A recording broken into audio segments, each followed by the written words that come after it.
El amianto, también denominado asbesto, comprende un grupo de minerales de origen natural con estructura fibrosa perteneciente a la familia de los silicatos, cuyas propiedades físicas y químicas más destacadas incluyen una notable capacidad para soportar elevadas temperaturas, resistir la acción de agentes químicos y tolerar altos niveles de tensión mecánica, según Agudo y González en el 2001. Su denominación proviene del vocablo griego asbestos, que se traduce como inextinguible o indestructible, lo cual refleja sus propiedades que le fueron atribuidas desde la antigüedad. Actualmente está clasificado en dos grupos mineralógicos según la morfología de su estructura.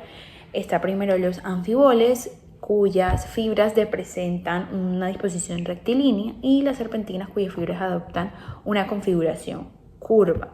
Dentro del grupo de las serpentinas, el único representante es el amianto blanco, que representa un 95% de la producción y uso mundial, siendo la industria del fibrocemento su principal sector de aplicación.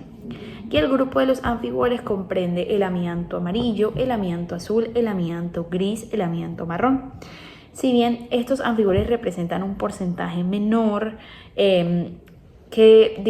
la del crisotilo, igual su peligrosidad es considerablemente mayor debido a que sus fibras son más finas y rígidas, y lo que hace es que afecte, el tejido pulmonar a mayor escala. El proceso de aprovechamiento industrial comienza con la extracción minera a cielo abierto o puede ser en galería, seguido de las fases de trituración, separación de fibras y clasificación por longitud y calidad. Posteriormente, estas fibras son incorporadas a distintas matrices según el producto final deseado. Mezclas con cemento Portland y agua para la fabricación de fibrocemento, que fue desarrollado en Austria a finales del siglo XIX, combinados con resinas o polímeros para materiales de fricción como pastillas de freno y embragues, o hiladas para la producción de textiles técnicos resistentes al calor. La producción global de amianto ha experimentado una reducción significativa en las últimas décadas. Según los datos del Servicio Geológico de los Estados Unidos, mientras que en 1980 se extraían cantidades relevantes en 22 países con una producción total de 4.7 millones de toneladas, en 2022 el número de productores activos se redujo a 4, que son Rusia, Kazajistán, China y Brasil, con una producción conjunta de aproximadamente 1,3 millones de toneladas. Hasta la fecha, más de 60 países han establecido prohibiciones totales o parciales sobre el uso y comercialización del amianto. Entre los hitos regulatorios más relevantes se encuentra la prohibición total en la Unión Europea a partir del año 2005, amparado en la Directiva 1999/77, la prohibición en España desde enero del 2002, y en el plano del derecho internacional, el crisotilo, a pesar de haber sido declarado cancerígeno por la Organización Mundial de la Salud, no ha sido incluido en el anexo 3 de la Convención de Rotterdam sobre el procedimiento de consentimiento fundamentado previo, que regula el comercio internacional de sustancias químicas peligrosas. Las evaluaciones de la OMS concluyen que todas las formas de amianto son causantes de diversos tipos de cáncer y enfermedades respiratorias crónicas, estimándose que este agente provoca más de 200.000 muertes anuales en el mundo. Esto es una cita del 2024 de la OMS. Desde la perspectiva de la patología laboral, la inhalación de estas fibras de asbesto o de amianto pueden desencadenar enfermedades de alta gravedad como la asbestosis, que es la fibrosis pulmonar progresiva irreversible, el cáncer de pulmón, el cáncer de laringe y el mesotelioma pleural o peritoneal. Una característica clínica determinante de estas patologías es su prolongado periodo de latencia, que puede oscilar entre 20 y 40 años desde el inicio de la exposición hasta la manifestación clínica de la enfermedad, lo que puede dificultar el diagnóstico temprano y la atribución causal en el ámbito de las enfermedades profesionales, según el Instituto Nacional de Seguridad y Salud en el Trabajo. En cuanto a la evidencia científica más reciente, el metaanálisis de Slunsen et al. En el 2023, publicado en la revista Environment International, actualizó las estimaciones globales de la carga de enfermedad laboral atribuida a polvos y fibras minerales. Entre ellas está el asbesto, en el marco del proyecto conjunto de estimaciones entre la OMS y la OIT sobre enfermedades relacionadas con el trabajo. Sus resultados refuerzan la necesidad de políticas globales de prohibición y de programas nacionales de vigilancia epidemiológica para este factor de riesgo físico y los trabajadores expuestos. La historia del amianto en España está muy relacionada con el desarrollo industrial del país durante el siglo XX y fue muy utilizado durante décadas debido a sus propiedades, como la resistencia al calor, al fuego y a productos químicos. Por ello se empleó en sectores como la construcción, la industria, en procesos textiles o el transporte, para la fabricación de tejidos, tuberías, maquinaria, trenes o frenos. El proceso completo de cómo el amianto afecta al organismo es el siguiente. En primer lugar, las fibras se inhalan al respirar, normalmente en entornos de trabajo donde hay exposición al amianto. Una vez dentro del cuerpo, estas fibras microscópicas llegan a los pulmones y se quedan ahí acumuladas. El problema es que el cuerpo no puede eliminarlas fácilmente, por lo que permanecen durante años. Con el paso del tiempo se produce lo que se conoce como un periodo de latencia en el que puede durar incluso décadas sin que aparezca ningún síntoma. Y finalmente, después de ese tiempo, pueden desarrollarse enfermedades graves relacionadas con el amianto. Con el tiempo,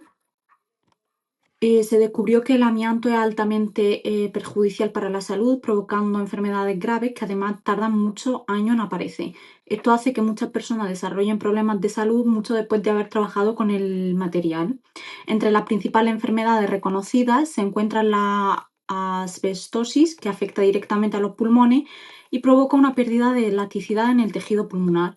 También destaca el cáncer de pulmón asociado al amianto, cuyo riesgo aumenta considerablemente en trabajadores expuestos durante largos periodos, sobre todo si existe el consumo de tabaco. Otra de las patologías más graves es el mesotelioma, que puede presentarse en la pleura o en el peritoneo. Este tipo de cáncer es especialmente agresivo y está muy ligado a la exposición al amianto, siendo uno de los indicadores más claros del contacto con este material.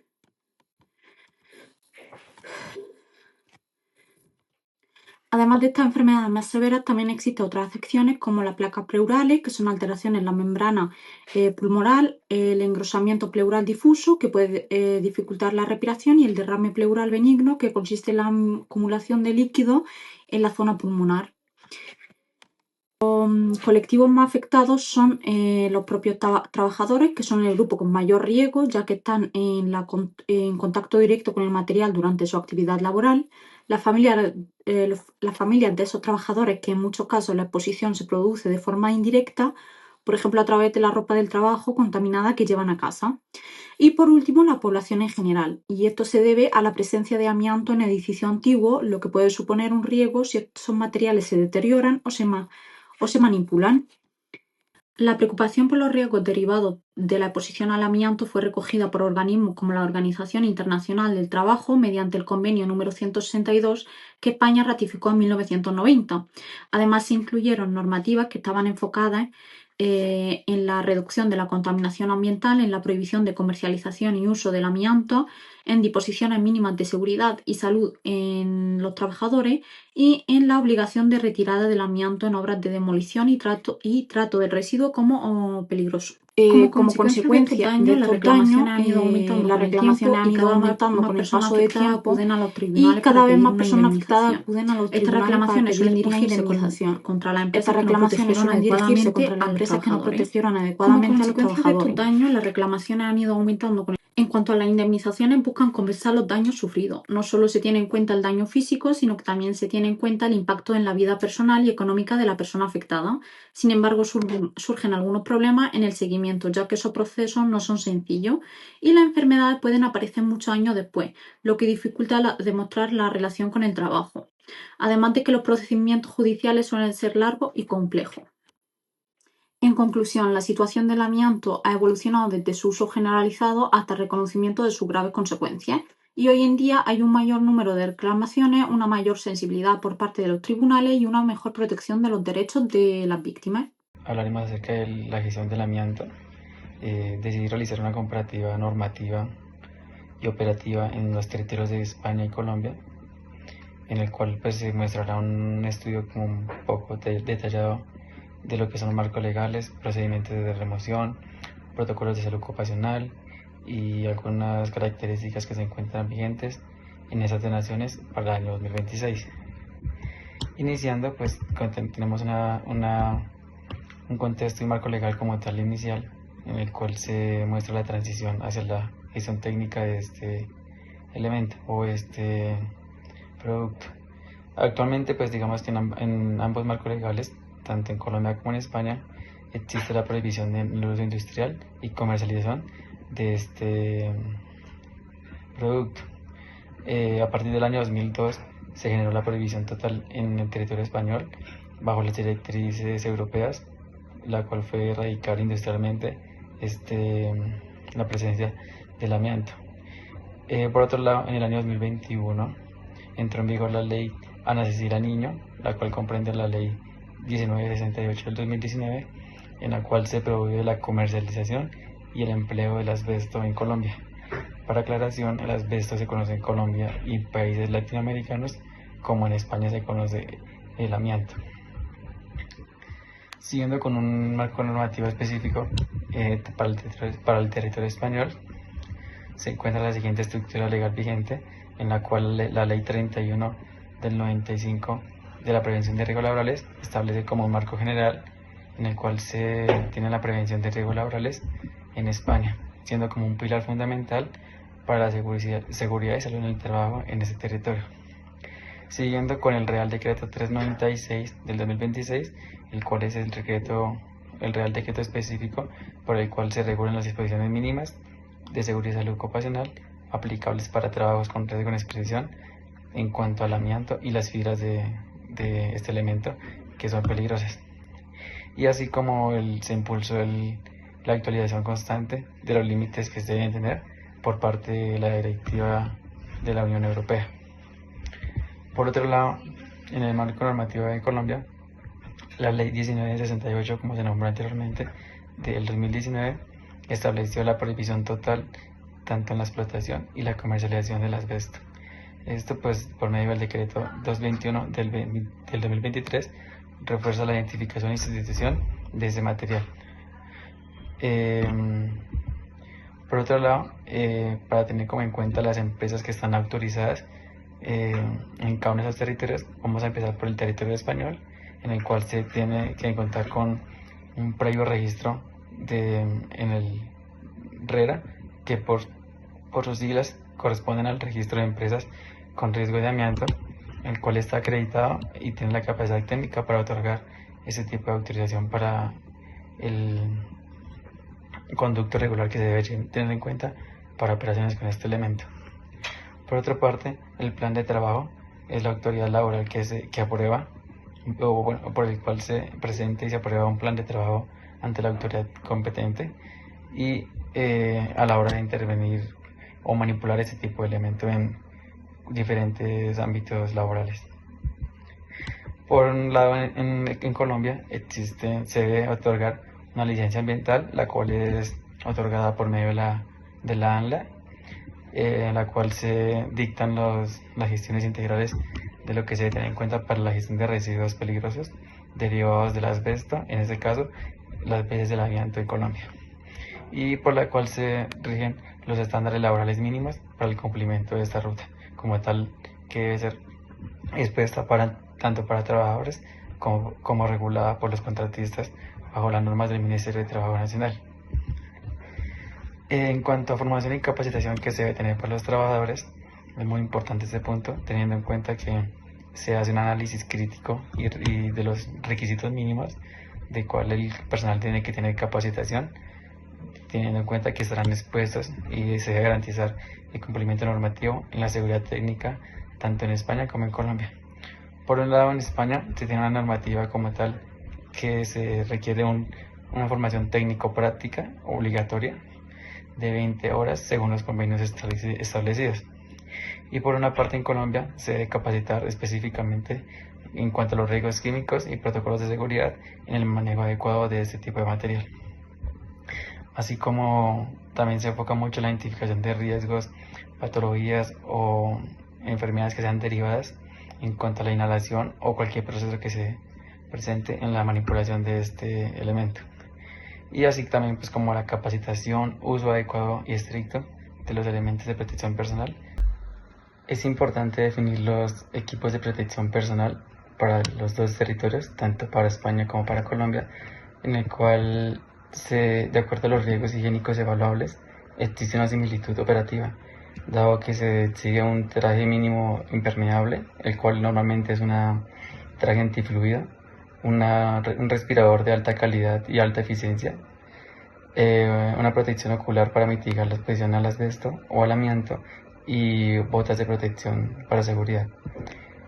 Por otro lado, los procedimientos operativos o planteamientos en cuanto al manejo de este elemento, tenemos lo que es la aplicación de los métodos húmedos, el cual consiste en aplicar esos métodos húmedos para evitar como tal la dispersión de las fibras volátiles de este elemento y garantizando que este material permanezca como tal saturado en toda su composición química y física durante todo el proceso de manipulación. Paso siguiente, se deberá hacer uso de los agentes específicos, ya sean para materiales friables o materiales no friables, esto asegurando como la cohesión de cada una de las partículas y previniendo cualquier liberación accidental que se requiera o que se genere por parte de la manipulación en el entorno de trabajo. Y finalmente es muy importante mantener como tal en cuenta que está totalmente prohibido el uso de las herramientas mecánicas, para cual se tienen en cuenta lo que son pulidoras, taladros, equipo mecánico o eléctrico que nos genere como tal una seguridad operativa local o total en esta manipulación. Por otra parte, es muy importante la gestión como tal de los residuos o el elemento como tal operativo que se está manejando. Por un lado, el embalaje y el etiquetado y transporte de ese material, teniendo en cuenta pues que tanto en Colombia como en España se implementaron como normativas muy rigurosas en lo que tiene que ver el sellado y el transporte hacia los sitios de almacenamiento autorizados para mitigar riesgos sanitarios y ambientales de este material, en lo que pueda repercutir en daños como tal a la salubridad general para la población y para los operativos de esta rama. Finalmente, pues digamos que se realiza como un chequeo o vigilancia por parte de las supervisiones, contratistas o estas empresas que están totalmente autorizadas para la manipulación de ese elemento, y consiste en la vigilancia de la salud y la información que se le dará al trabajador. Esto se hace por medio de unos protocolos médicos, los cuales la idea es como gestionar ese tipo de datos como tal de exposición que tuvo cada trabajador para garantizar de esa manera la seguridad tanto a largo plazo como a corto plazo frente a la exposición del amianto y el manejo de este elemento. Se hace unas radiografías como tal muy específicas de acuerdo a la normativa aplicable específica, y se debe informar a cada uno de los trabajadores, los cuales tienen un derecho y es acceder a estos resultados, de los cuales serán manifestados bajo autorización previa, y estos permanecerán en custodia pues por un largo periodo, teniendo en cuenta que es un procedimiento riguroso y muy fiable a la hora de realizarlo. Y finalmente pues es de recordar que pues cualquier manipulación ilegal que se represente a este tipo de elemento pues es sancionado con una responsabilidad jurídica y legal a cada uno de los individuos que realicen esos procedimientos sin previa manipulación o previa autorización legal, ambiental y que sea necesaria.